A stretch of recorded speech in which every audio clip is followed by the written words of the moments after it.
రాసిండ్రు 3 రోజుల క్రితం మీ తెలంగాణ రాష్ట్రానికి ఐఐఎం ఇవ్వము అని.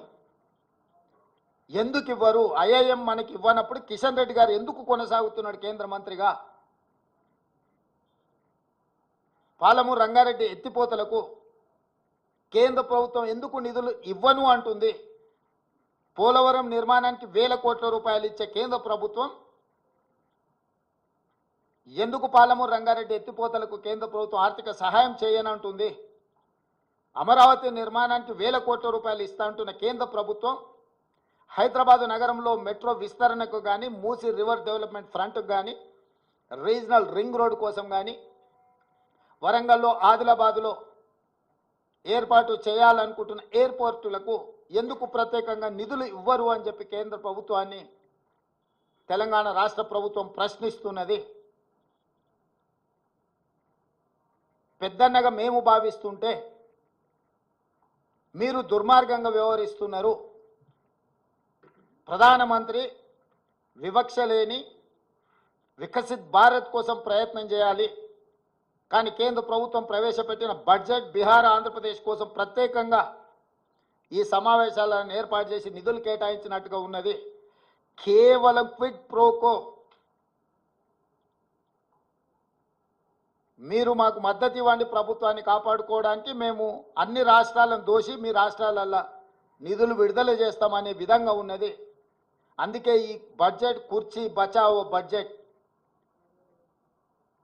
కుర్చీ లాలూచిలో, ప్రధానమంత్రి లాలూచిలో బీజేపీ తెలంగాణ ప్రజల యొక్క హక్కులను, తెలంగాణ రాష్ట్ర అభివృద్ధిని కాలరాస్తున్నది. ఇది ఏమాత్రం ఇక్కడి ప్రజలు సహించరు. మా ప్రభుత్వం ఊరుకోదు.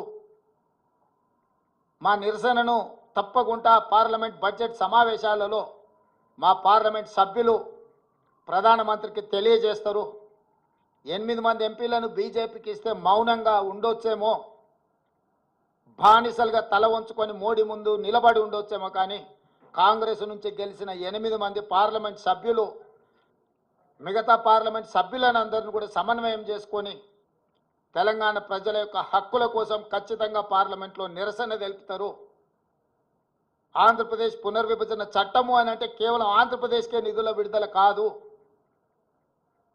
ఆంధ్రప్రదేశ్ పునర్విభజన చట్టం అనేది తెలంగాణ రాష్ట్రానికి కూడా వర్తిస్తుంది. ఇది అవగాహన రాహిత్యమా, కక్షాపూరితమైన వివక్షణ? బీజేపీ నాయకత్వం చెప్పాలి తెలంగాణ ప్రజలకు సమాధానం. మేము ఎంత ఫ్రెండ్లీగా ఉండడానికి ప్రయత్నం చేసినా, ఎంత కేంద్ర ప్రభుత్వం నుంచి సహకారాన్ని పొందాలని మేము చేస్తున్న ప్రయత్నాలు ఏవి ఇది తెలంగాణ ప్రజల చేతగానితనం కాదు, ఇది తెలంగాణ ప్రజల యొక్క మంచితనం. అందుకే సవరించిన బడ్జెట్లోనైనా నిర్మలా సీతారామన్ గారికి అవకాశం ఉంది. బడ్జెట్ను సవరించి బయ్యారం ఉక్కు కర్మాగారం, Kazipet railway coach factory, Palamuru Rangareddy ఎత్తిపోతల సాగునీటి ప్రాజెక్టుకు అవసరమైన నిధులు, మూసీ రివర్ డెవలప్మెంట్ కోసం గోదావరి జలాలను తీసుకొచ్చి ఉస్మాన్ సాగర్, హిమాయత్ సాగర్కి అనుసంధానం చేయడానికి అవసరమైన నిధులను, మూసీ రివర్ ప్రాంతాన్ని, పరివాహక ప్రాంతాన్ని, కలుషితమైన ఈ నగరాన్ని ఈ కాలుష్యం నుంచి కాపాడడానికి అవసరమైన నిధులను, మెట్రోను విస్తరించడానికి అవసరమైన నిధులను, ఫార్మా రంగంలో ఫార్మా విలేజ్లను ఏవైతే నిర్మించాలనుకుంటున్నామో దానికి సంబంధించిన